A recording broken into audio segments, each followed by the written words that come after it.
아까 말씀드렸던 것처럼 해외 유학을 갔다 왔는데 교육공학을 공부를 했어요. 교육공학이란 건 뭐냐면 미래의 교육이 어떻게 될 건지에 대한 거, 그리고 지금 우리 주변에 많이 있는 기술들, 스마트폰이 될 수도 있고 인터넷이 될 수도 있고 어떤 컴퓨터가 될 수도 있고, 이런 것들을 통해서 교육에 어떻게 접목시킬 거냐, 이런 거에 대한 거를 공부를 한 거거든요. 그러니까 그런 공부를 하다 보니까 미래 교육에 대한 것도 공부하게 됐고, 미래에는 어떤 인재들이 필요하고 미래의 교육은 어떻게 바뀔 거다라는 것들을 배울 수 있는 기회였었어요. 그러다 보니까 제 나름대로 이제 현서가 살아갈 20년 후의 미래를 이제 그려본 거죠. 그때 필요한 사람들의 인력이, 그러니까 그 역량이 어떤 것들이고 어떻게 해야 되겠다는 것들을 이제 그때 감을 잡은 거고, 그걸 바탕으로 현서한테 적용을 시켜준 거예요.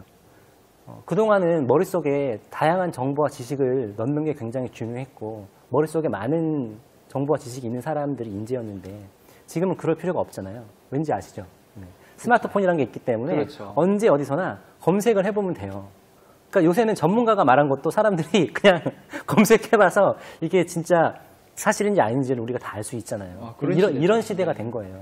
그러니까 지금은 우리 뇌에 우리가 그 정보를 머릿속에 넣는 것보다 더 중요한 거는 세상에 어떤 정보들이 있는지를 알아내는 거, 그리고 그걸 찾아내는 거.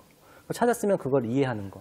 또 중요한 거는 그 찾은 정보가 과연 사실인지, 아니면 어떤 사람이 어떤 특정한 의도에 의해서 썼는지, 그걸 이제 비판적 사고, 크리티컬 띵킹이라고 하잖아요. 그래서 그런 것들을 다 자기가 찾아내고 학습하고, 더 중요한 건 이거를 재가공하거나 아니면 자기 문제 해결을 하는데 쓸 수 있는 능력, 이런 것들이 더 중요하다는 거예요. 근데 여기서 이제 가장 중심이 아까 말씀드렸던 스마트폰이라든지 ICT 활용 능력인 거예요.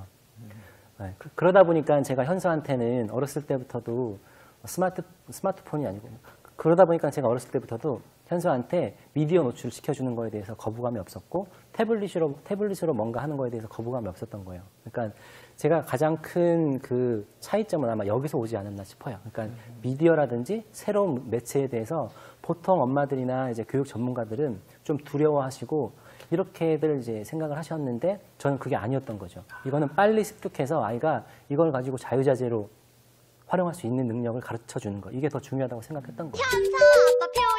넘버블럭 뭐 이런 거. 넘버블럭스, 예. 네, 넘버블럭스. 엄마들 사이에도 굉장히 유명하더라고요. 네, 그렇죠. 그 넘버블럭스 같은 경우도 엄마들이 그런 얘기 하시더라고요. 미디어를 통해서 계속 보니까 이게 못 벗어날까 봐. 이게 이제 질문인데, 뭐냐면 미디어에 너무 중독이 돼서 못 벗어날까 봐 CD를 좀 구할까 합니다. 이런 글도 사실은 많은데, 자, 그럼 현서는 하루에 미디어를 통해서 몇 시간, 아무리 좋아하는 거지만 24시간 보게 하긴 좀 그렇잖아요, 부모 입장에서. 그래서 몇 시간 정도를 꼬박꼬박 봤는지, 그리고 그 부작용은 없었는지, 요거 조금 더 여쭤봐야 될 것 같아요. 우선 현서가 얼마나 봤는지는 사실 정확한 건 없어요. 왜냐면 저희가 계획을 하고 이걸 했던 것도 아니고, 이렇기 때문에 정확한 건 없는데, 지금 돌아서 생각해보면 하루 1시간 정도. 1시간? 네, 그러니까 책 제목도 지금 하루 1시간이라고 돼 있잖아요. 네. 현서가 그래서 지금도 10살인 지금도 하루에 1시간 정도씩은 이제 미디어 노출을 통해서, 영상 노출을 통해서 영어를 계속 습득을 하고 있고, 4살 때부터 시작을 했거든요. 그래서 하루에 1시간 정도면 적당할 것 같고요. 그러면은 1시간이라도 더 보겠다고 보챈 적은 없나요? 물론 있죠. 항상 그랬었죠. 그럴 때는 어떻게, 아이가 만약에 왜 못 보게 하는데 이렇게 나오면? 지금은 그렇진 않고, 네. 초반에는 이제 아이들이 말을 잘 못 알아들을 때는 그렇게 때를 쓰기도 하는데, 그래서 제가 이제 책에서도 설명드리는 방법들 중에 하나가, 사실은 미디어 중독되는 것들로 보면, 그러니까 미디어 중독이나 게임 중독이나, 어른들 같은 경우 아줌마들도 이제 엄마들도 드라마 중독하죠. 네. 특히 아침 드라마. 네. 네. 근데 그런데 중독되는 원인을 잘 따져보면요, 그거 말고 다른 게 재밌는 게 없기 때문인 경우가 많아요. 네. 그런 경우는 또 아이들이 너무 그러니까 미디어 말고는, 게임 말고는 공부만 하는 거죠. 엄마들이 공부만 시키기 때문에 이런 경우가 많은데, 현서는 참 다행인 게 미디어 말고도 재밌어 하는 게 굉장히 많아요. 어떤 것들을 재밌어 하나요, 우리 현서는? 현서가 재밌어 하는 거는, 현서는 우선 꿈이 작가예요. 영화 감독이고 꿈이 작가예요. 그리고 이게 되게 확고하게 머릿속에 굳어져 있어요.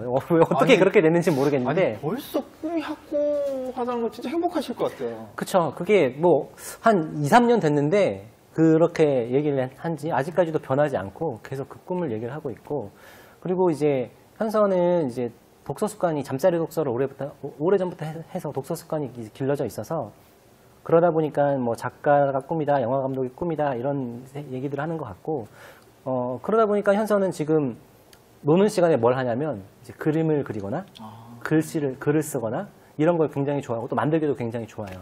그러니까 이런 것들도 많이 하고, 또 아이다 보니까 나가서 놀이터에서 노는 것도 좋아하고 아빠랑 보드게임 하는 것도 좋아하고 저랑 또 비디오 게임도 하기도 하고, 이런 식으로 미디어 말고도 재밌는 게 현서한테 너무 많은 거예요.